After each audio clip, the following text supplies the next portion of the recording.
Buenos días a cada uno de ustedes, mis hermanos. Es una bendición que el Señor nos permita amanecer, un nuevo amanecer, un nuevo día, un nuevo inicio de mes. Ya concluyó el primer trimestre de este año y estamos iniciando el segundo, el cuarto mes del año.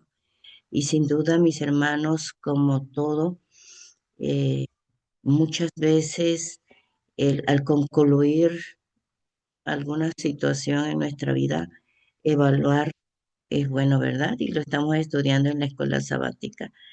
Evaluar, hacernos preguntas de qué hice bien, qué tal vez no salió tan bien, qué cosas tengo que cambiar, qué situaciones hay que modificar, qué cambios tengo que hacer en mi vida para que las cosas puedan ser diferentes tal vez a lo que sucedió.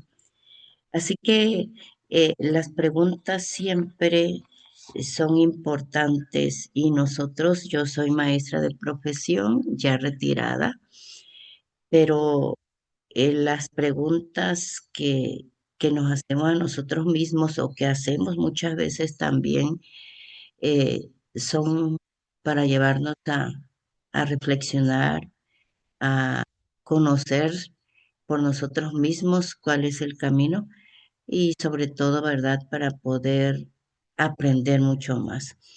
Así que las preguntas, no solamente mis hermanos y amigos que nos escuchan, son una estrategia de, de enseñanza y es una estrategia intencional que transforma la vida, que transforma nuestro actuar, que transforma nuestra manera de pensar.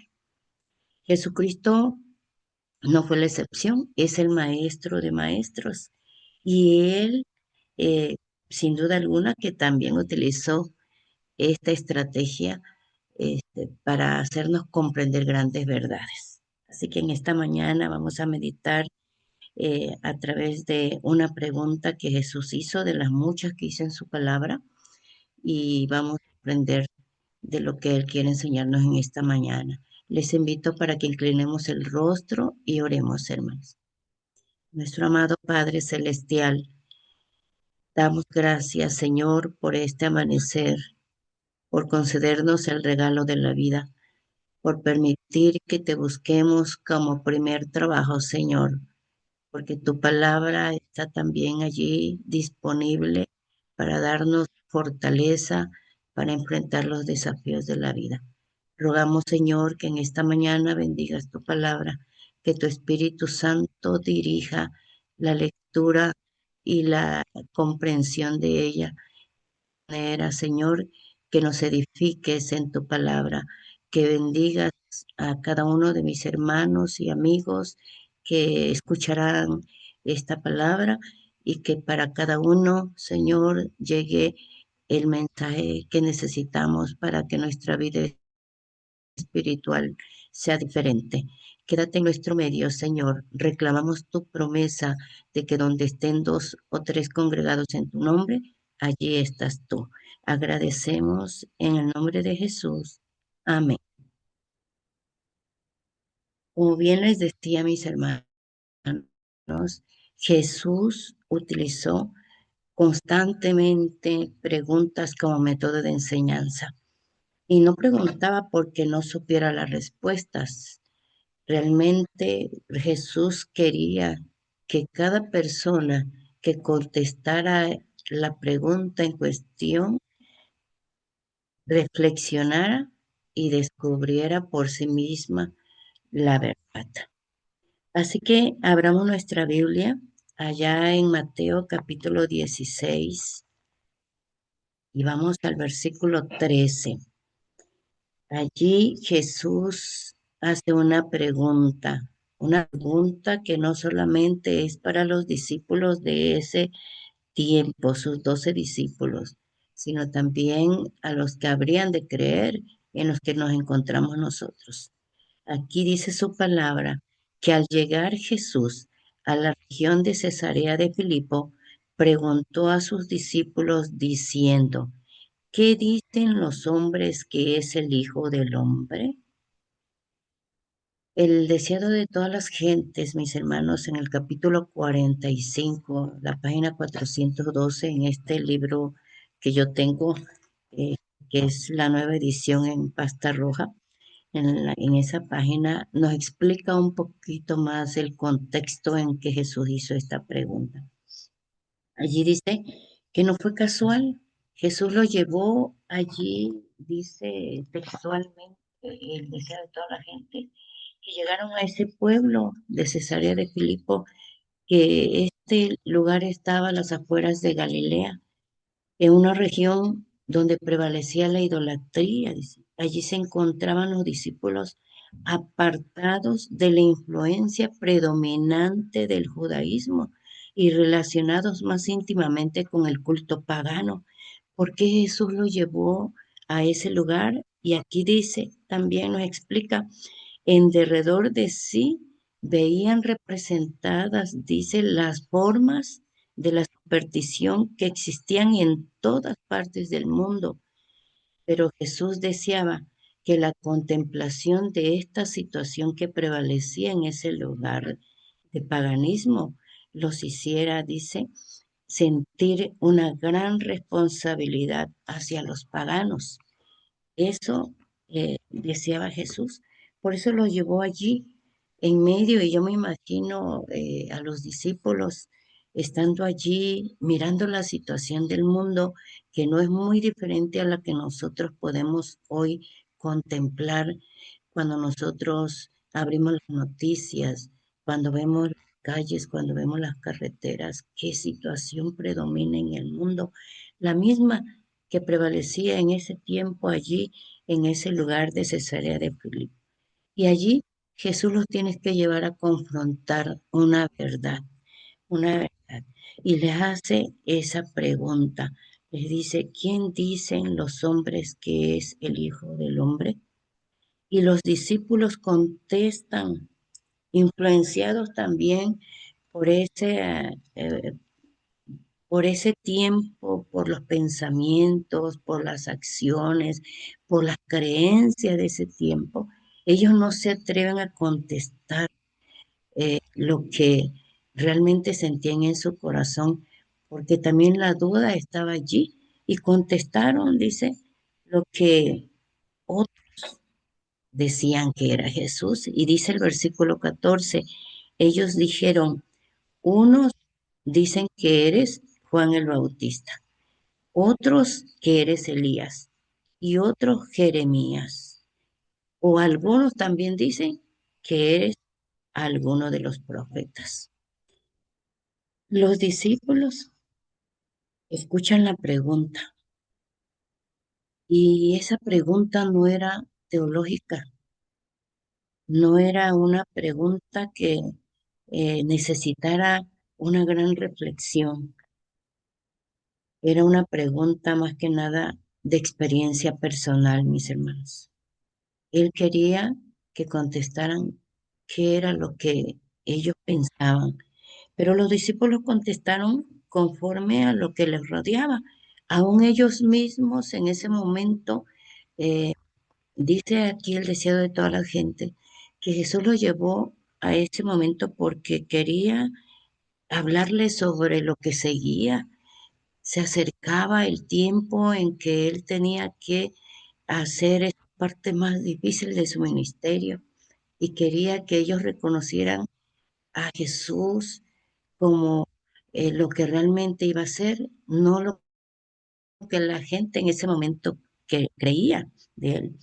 Así que él sabía que había muchas opiniones, eso ya lo sabía Jesús, y los discípulos conocían esas opiniones, por eso contestaron lo que escuchaban a cada momento, pero Jesús primero escuchó su respuesta, pero él sabía que conocer lo que otros dicen no salva.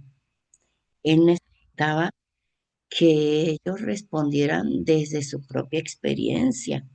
Por eso dice el comentario bíblico, dice con respecto a este versículo, que esta pregunta tenía el propósito de llevar a los discípulos a una confesión consciente de fe, no basada en opiniones ajenas, no basada en rumores, no basada en lo que otros conocían, sino él quería que sus discípulos contestaran desde una firme convicción de fe. Por eso no se queda allí, sino que le lanza inmediatamente la otra pregunta, el versículo 15, y les dice, ¿y vosotros quién decís que soy yo? Respondiendo, dice el versículo 16, Simón Pedro dijo, tú eres el Cristo, el Hijo del Dios viviente. Y Jesús le responde a Pedro, bienaventurado eres, hijo de Simón, hijo de Jonás, porque no te lo reveló carne ni sangre, sino mi Padre que está en los cielos. Bienaventurado eres Simón, hijo de Jonás, le dice Jesús. Sin duda, mis hermanos, que Jesús allí reconoce dos cosas importantes que ellos quizás en ese momento no podían comprenderlo al 100%, pero aquí Jesús les da dos opiniones importantes que para nosotros son enseñanzas el día de hoy. Número uno, reconocer a Jesús, mis hermanos, no solo es conocimiento intelectual, no es como mencionaba nuestra hermana hace un momentito en su oración, conocer toda la palabra, conocer todos los versículos, eso es parte y de hecho tenemos que hacerlo, porque va a llegar el momento cuando quizás no tengamos su palabra y tengamos que recurrir a todo lo que tenemos en nuestra memoria, en nuestra mente, para seguir enfrentando las situaciones que, que en ese momento quizás prevalezcan. Reconocer a Cristo, mis hermanos, no solo es conocimiento intelectual, es un conocimiento espiritual. No basta, mis hermanos, saber de Jesús, hay que tener una relación personal de quién es Él. No basta con que yo lea en su palabra que Él hizo milagros, que Él sanó enfermos, que Él resucitó muertos, que Él tocó el corazón endurecido de personas que parecían no tenían oportunidad. No es solamente eso, hermano. Es tener una relación personal con Él, saber realmente quién es Él para mí en forma personal. Para cada uno de nosotros puede ser diferente la experiencia.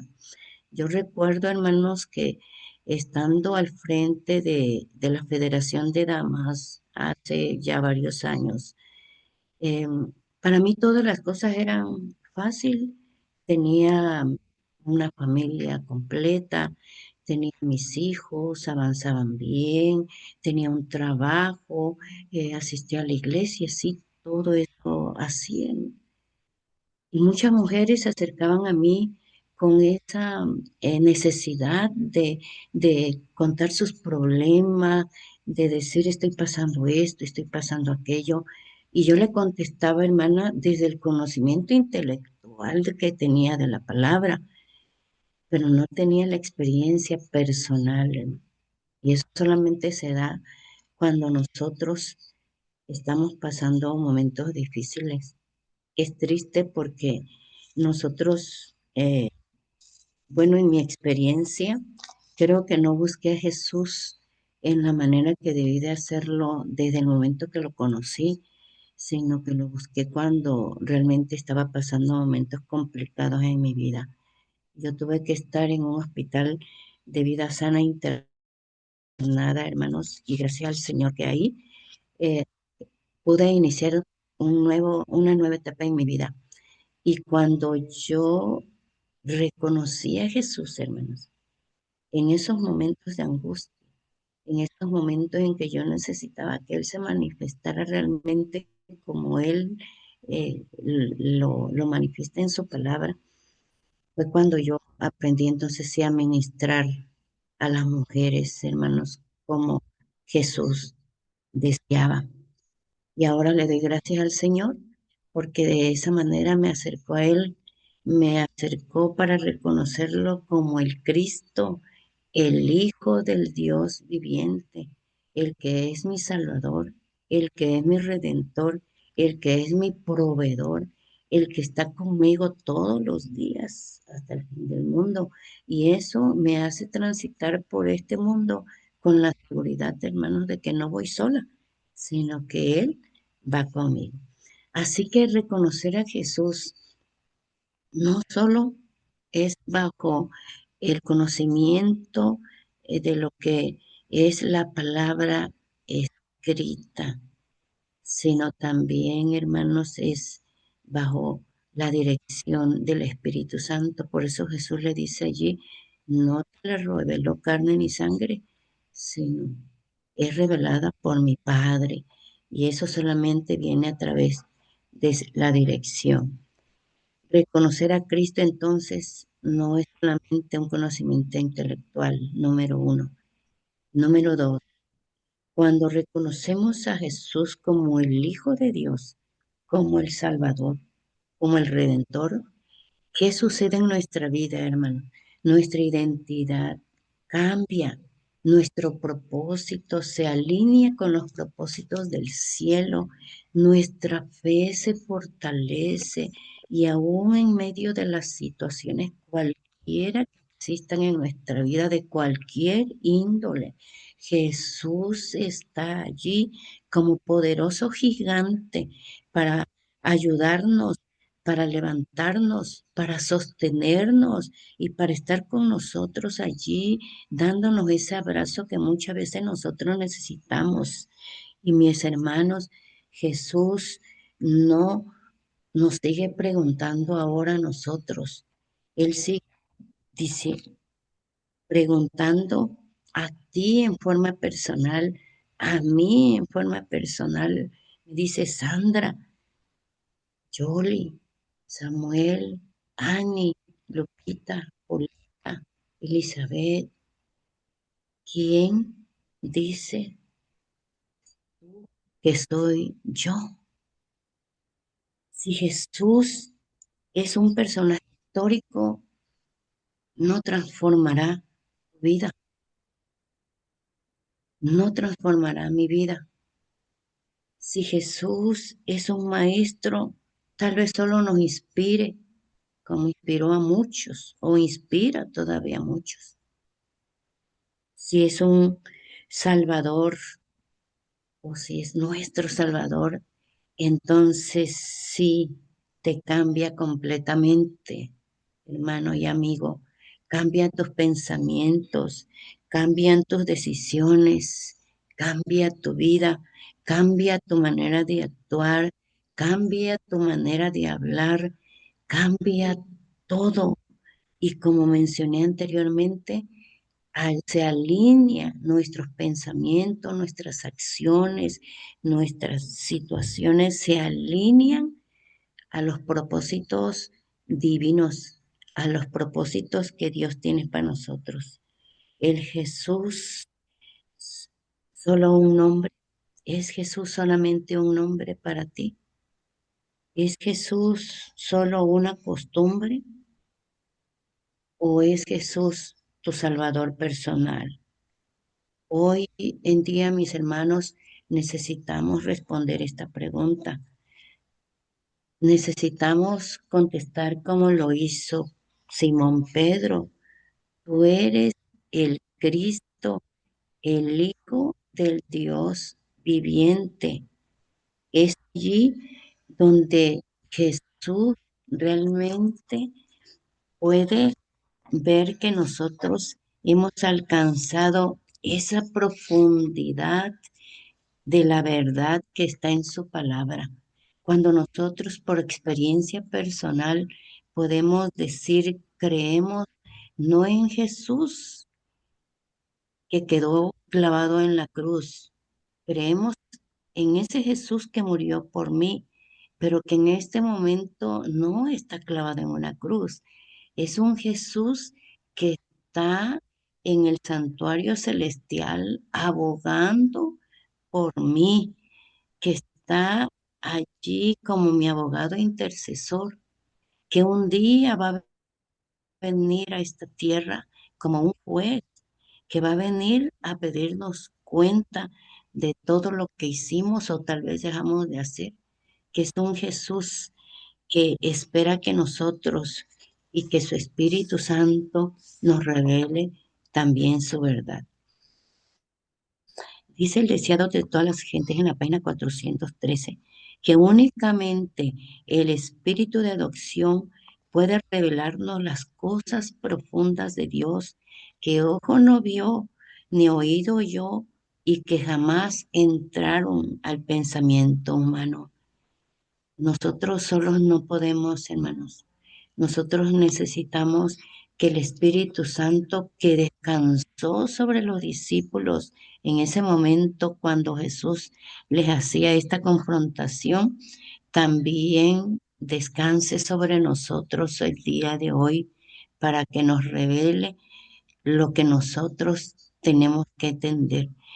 Dice aquí el deseado que por un corto tiempo los ojos de los discípulos fueron apartados de las cosas que se ven para contemplar las que no se ven, y bajo el disfraz de la humanidad discernieron la gloria del Hijo de Dios.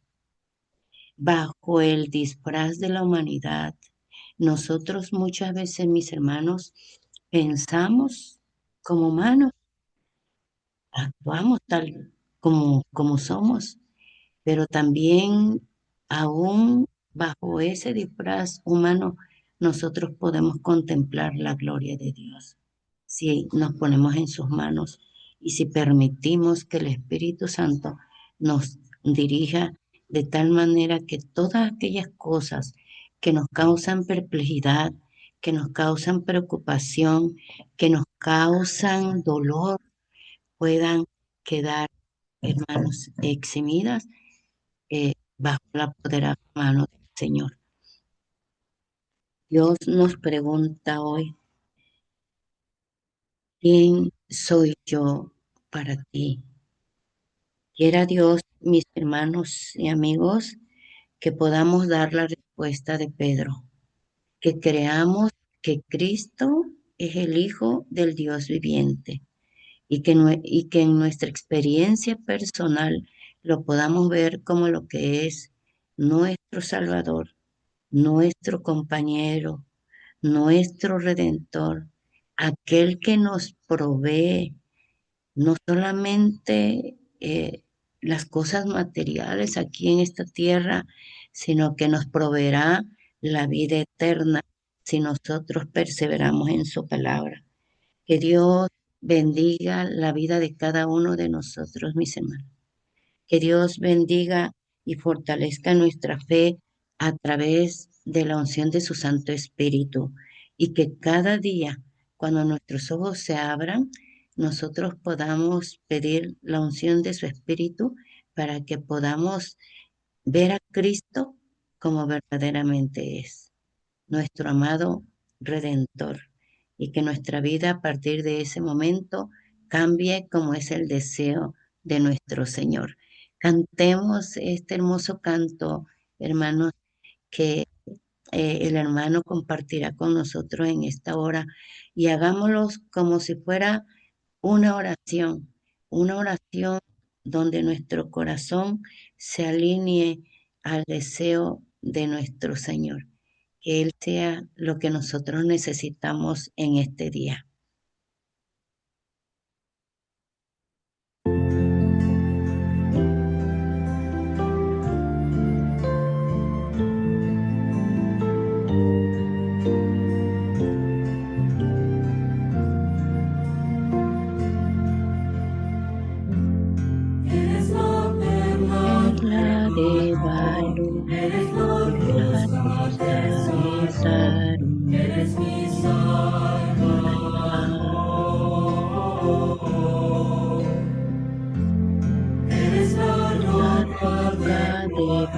de el manantial para mi ser, contigo venceré.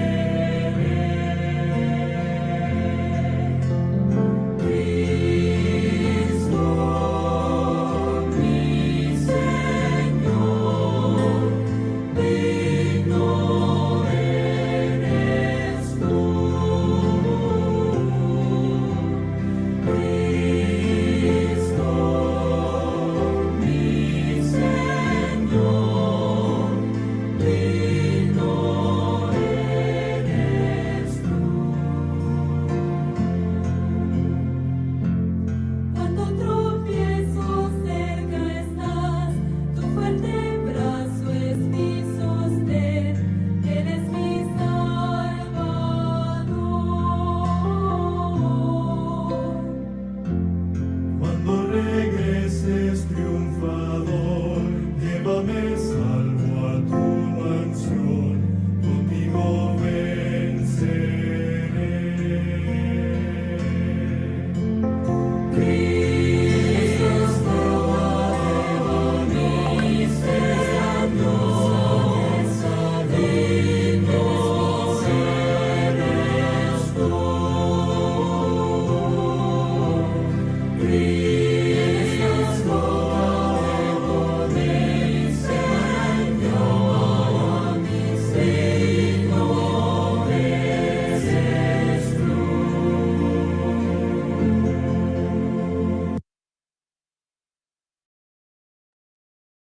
Oremos.